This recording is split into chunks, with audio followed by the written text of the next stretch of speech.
परमेश्वर के मीठे मधुर नाम में एक बार फिर से आप सभी को जय मसीह की। मेरा नाम है फ्रेड एरियल और एक बार फिर से परमेश्वर का धन्यवाद करते हैं कि आज का दिन भी उसने हम लोग को दिखाया है और जिस प्रकार हम ठीक हैं उसी प्रकार आप भी परमेश्वर में स्वस्थ और आनंदित होंगे।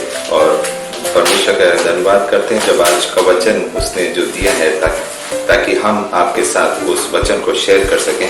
तो आज का वचन जो हमको मिलता है वो नए नियम में है, 2 कुरिन्थियों उसका 10वां अध्याय और उसकी 17 और 18 आयत। 2 कुरिन्थियों उसका 10वां अध्याय और उसकी 17 और 18 आयत, जहाँ इस प्रकार लिखा है,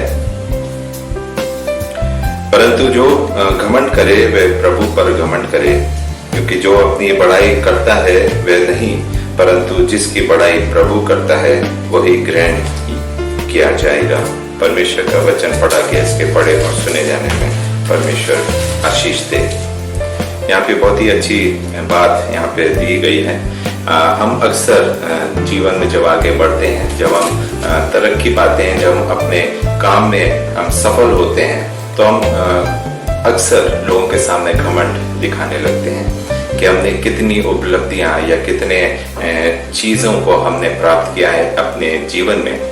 और इन मनुष्य का, जो ऐसे मनुष्य होते हैं या जो ऐसे इंसान होते हैं, उनका ये सोचना है कि उन्होंने जो प्राप्त किया है वो परमेश्वर के द्वारा नहीं बल्कि उनकी स्वयं की मेहनत से, उनके स्वयं के जो अकल मिली है उससे, या उनके परिश्रम से, या उन्होंने जो भी अपने ज्ञान को इस्तेमाल किया है, या उन्होंने जो एक्सपीरियंसेस गेन किए हैं, या उन्होंने जो माहिरता ज्ञान प्राप्त की है जीवन में रहते हुए, संसार में रहते हुए, उन सब की वजह से, या उनके पास जो पैसे हैं या धन है जो उनके पास है उसकी वजह से उन्होंने ये सारी चीजें प्राप्त करी हैं। लेकिन परमेश्वर का वचन बताता है यहाँ पे 10 के 17 आयत में, परंतु जो घमंड करे वह प्रभु पर घमंड करे। हमें घमंड खुद पर नहीं करना है। हमारा क्या था जब हम इस दुनिया में आए थे? अगर हम अपने माँ बाप को पीछे छोड़ दें, अगर आज हमें अकेला इस संसार में भेजा जाए, तो हम अपने आप में क्या है? हम कुछ भी नहीं है। और यदि हम कुछ नहीं है और परमेश्वर का अनुग्रह हमारे पर से उठा लिया जाए, तो हम फिर क्या है? हम वैसे ही हैं जैसा परमेश्वर का वचन बताता है कि इंसान का जो जीवन है भाप और मिट्टी के समान है। भाप आप खुद जानते हैं भाप क्या होती है। जब हम चूल्हे पे कोई बर्तन आप चढ़ाएंगे पानी उबालने के लिए, तो उसमें से भाप निकलती है। तो भाप तो हमें दिखाई देती है कि वो पानी उबल रहा है तो भाप निकल रही है, लेकिन नीचे जो पानी है, जो बर्तन में पानी है, वो क्या है? एक समय आएगा कि भाप के समान उड़ जाएगा और बर्तन क्या हो जाएगा? खाली हो जाएगा। तो हमारा और आपका जीवन भी इसी प्रकार से है, भाप के समान है। और मनुष्य को परमेश्वर ने अपने स्वरूप में बनाया। और किससे बनाया था? मिट्टी से। जब मिट्टी से बनाया था तो एक न एक दिन जब हमारा ये नाशवान शरीर एक न एक दिन तो नष्ट होगा। क्या कोई ऐसा है जो ये कह सके कि ये शरीर अनंत तक हमारे साथ रहेगा, या जब तक हम जीवन में चलते रहेंगे हमारा शरीर हमारे साथ रहेगा? जिस प्रकार हम बचपन से इस उम्र तक जब हम आते हैं, तो एक समय था जब हमको 1 महीने के थे, फिर हम 1 साल के हुए, फिर हम 10 साल के हुए, 20 साल के हुए, 40 साल के हुए। इसी प्रकार हमारे उम्र बढ़ती जाती है। तो जैसे जैसे उम्र बढ़ती वैसे वैसे शरीर भी बढ़ता है। तो एक समय आता है जब शरीर क्या हो जाता है? दुर्लभ हो जाता है, कमजोर हो जाता है। वो ताकत, वो शक्ति हमारे शरीर में नहीं रहती, और वो समय धीरे धीरे बढ़ता जाता है। और एक समय आता है जब हम वापस मिट्टी में मिल जाते हैं, या जब हमारे जीवन का अंत हो जाता है, जब ये शरीर नष्ट हो जाता है। तो परमेश्वर का जो वचन बताता है वो यही बताता है कि हमारा शरीर क्या है? भाप और मिट्टी के समान। भाप क्या है? अभी मैंने आपको बता दिया कि बर्तन एक समय आता है खाली हो जाता है। तो हमारा जीवन भी जब हम भाप के समान उड़ जाएंगे तो हमारा जीवन भी क्या है? नष्ट हो जाएगा और खाली हो जाएगा। तो ये बात की हम जो आपसे बता रहे थे, कल्पना करें यदि आप बिना माँ बाप के या बिना परमेश्वर के अनुग्रह से अगर आप संसार में छोड़ दिए जाएं, तो आपका जीवन किस प्रकार से होगा? जीवन आपका इसी प्रकार से होगा, क्योंकि आपको कुछ भी ज्ञान नहीं है, कुछ भी इस बात का इल्म नहीं है कि आप किस प्रकार से अपने जीवन में आगे बढ़ पाएंगे। संसार में कुछ लोग हैं जो आपकी सहायता मदद कर सकते हैं, जिनसे आपका परिचय है, लेकिन वो कुछ सीमित समय तक कर सकते हैं। 1 महीने करेंगे, 2 महीने करेंगे, लेकिन 1 साल, 2 साल, 5 साल, 10 साल आपके लिए वो हेल्प नहीं कर पाएंगे, क्योंकि सबका अपनी जिम्मेदारी है, सबकी अपना परिवार है, सबकी अपनी योजना है जिसके अनुसार वो चल रहे हैं। दोस्त यारी, नाते, रिश्तेदारी, ये सब संसार में है, लेकिन कुछ समय तक लिए हैं। जिस दिन आप मुसीबत में पड़ते हैं ना, तो सबसे पहले जो आपके अपने लोग हैं वो पीछे हट जाते हैं। तो जब वो पीछे हट जाते हैं तो हमें किसकी याद आती है? हमें सिर्फ एक ही इंसान की याद आती है, वो है परमेश्वर यीशु मसीह की। इसीलिए यहाँ पे लिखा है 17वीं आयत पे, परंतु जो घमंड करे वह प्रभु पर घमंड करे। अगर आज हमारा जीवन अच्छा है या आज हम स्वस्थ हैं और हमारे पास सब कुछ है, ऐशोआराम है, हम सफल हैं, हमारी जो उपलब्धियां हैं वो हमारे द्वारा नहीं बल्कि परमेश्वर के द्वारा मिली है। तो हमें घमंड किस पे करना है? खुद पे नहीं बल्कि परमेश्वर पे घमंड करना है, यीशु मसीह पे घमंड करना है, जिसने हमें ये जीवन दिया है, जिसने हमें ये सारी सुविधाएं दी हैं, जिसने हमें अकल समझ दिया है, बुद्धि और ज्ञान दिया है। अगर इंसान के शरीर में अकल हटा ली जाए, अगर वो दिमाग निकाल लिया जाए, तो वो क्या कर सकता है? कुछ भी नहीं कर सकता। वो एक मरा हुआ इंसान की तरह है। उसको सुध बुद्ध नहीं होगा कि क्या करें, कहाँ जाएं, किससे मिलें, क्योंकि ये दिमाग जो है ना परमेश्वर के द्वारा दिया गया है। और जब ये दिमाग दिया गया है तो इस संसार में रहते हुए हम उन कार्यों को कर पाते हैं जो परमेश्वर के द्वारा दिए गए हैं। चाहे वो आपका परिवार हो, आपका बिजनेस हो, आपकी जॉब हो, या आपकी कोई भी चीज हो जो आपके पास है, वो आपके द्वारा नहीं बल्कि परमेश्वर के द्वारा मिली है। इसलिए हमें घमंड करना है तो किस पे करना है? यीशु मसीह पर घमंड करना है कि वो घमंड करने के लायक पिता परमेश्वर, वो धन्यवाद के लायक पिता परमेश्वर है। एक जगह से हम और पढ़ेंगे जो हमको मिलता है भजन संहिता और उसका 105वां अध्याय और उसकी 3 आयत। भजन संहिता उसका 105वां अध्याय और उसकी 3 आयत, जहाँ इस प्रकार लिखा है, उसके पवित्र नाम की बड़ाई करो, यहोवा के खोजियों का हृदय आनंदित हो। हमें अभी जैसे हम घमंड के विषय में बात कर रहे थे, तो हमें उसके पवित्र नाम को धन्यवाद करना है या उसके पवित्र नाम की बड़ाई करनी है, क्योंकि वो धन्यवाद और स्तुति के योग्य पिता परमेश्वर है। जब उसने ये सारी चीजें हमें दी हैं, तो क्यों ना हम उसके पवित्र नाम की बड़ाई करें। आगे दिया है, यहोवा की खोजियों का हृदय आनंदित हो।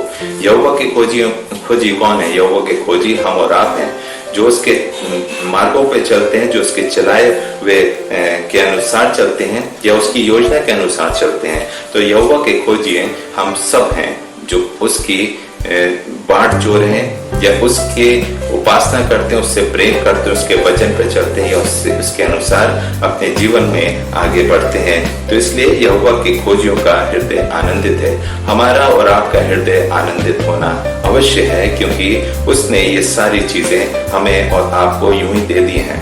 इसलिए हमें किसी बात पे घमंड नहीं करना है खुद पर, बल्कि इस पे घमंड करना है अपने पिता परमेश्वर यीशु मसीह पर। आगे दिया है 18वीं आयत पे, क्योंकि जो अपनी बढ़ाई करता है वह नहीं, परंतु जिसकी बढ़ाई प्रभु करता है वही ग्रहण किया जाएगा। अगर आज हम अपनी बढ़ाई खुद कर रहे हैं, तो हमने वो जो हमें फल मिलना था वो हमने खुद ही पा लिया, खुद ही हासिल कर लिया। हम अपनी बढ़ाई खुद कर रहे हैं कि हमने अपने जीवन में ये सारी चीजें, ये सारी उपलब्धियां, सारी सफलता हमने खुद अपने आप से कमाई है, हमने खुद ये हासिल करी है, अपनी मेहनत से, परिश्रम से, अपने पैसे से, अपने हमारे अंदर जो कैपेबिलिटी है या जो टैलेंट है, ये सब हमने खुद हासिल किया है। लेकिन परमेश्वर का वचन यहाँ पे स्पष्ट बताता है, क्योंकि जो अपनी बढ़ाई करता है वह नहीं, परंतु जिसकी बढ़ाई प्रभु करता है वह ही ग्रहण किया जाएगा। अगर आज हम अच्छे काम कर रहे हैं, परमेश्वर के साथ हैं, परमेश्वर के मार्ग पे चल रहे हैं, परमेश्वर की महिमा कर रहे हैं, परमेश्वर के नाम को ऊंचा उठा रहे हैं, तो परमेश्वर खुद आपकी बढ़ाई करेगा। और जब परमेश्वर आपकी बढ़ाई करेगा, परमेश्वर किस रूप में बढ़ाई करेगा? आपको उतनी आशीषें दे देगा जो आपने कभी सोचा नहीं हो, जो आपके चित्त में भी नहीं आया हो।